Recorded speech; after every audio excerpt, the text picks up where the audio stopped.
Hey everyone, welcome back to another helpful tutorial.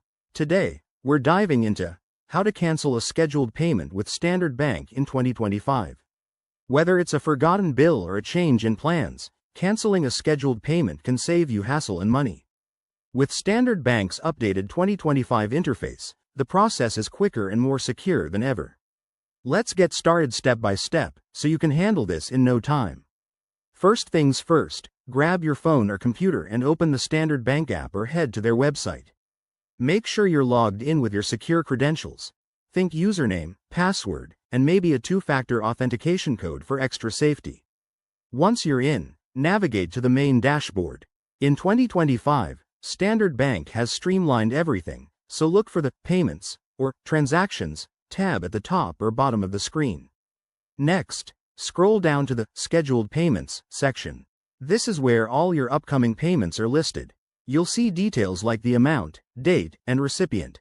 Find the specific payment you want to cancel and tap or click on it. A detailed view will pop up, giving you options like Edit, Delay, or Cancel.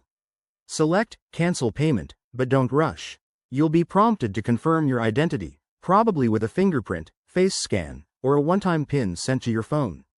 After confirming, hit the Confirm Cancellation button. Standard Bank might ask for a quick reason why you're canceling, but that's optional.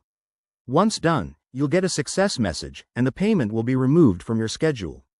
To double-check, go back to the Scheduled Payments list and verify it's no longer there. A quick tip: if you run into any issues, like the option not appearing, ensure your app is updated to the latest 2025 version. If problems persist, contact Standard Bank's customer support through their chat feature or helpline. They're usually super responsive. And remember, always review your payments regularly to avoid surprises. There you have it, you've just canceled your scheduled payment with ease. If this video helped you out, give it a thumbs up, subscribe for more banking tips, and drop a comment below if you have questions. Thanks for watching, and see you in the next one.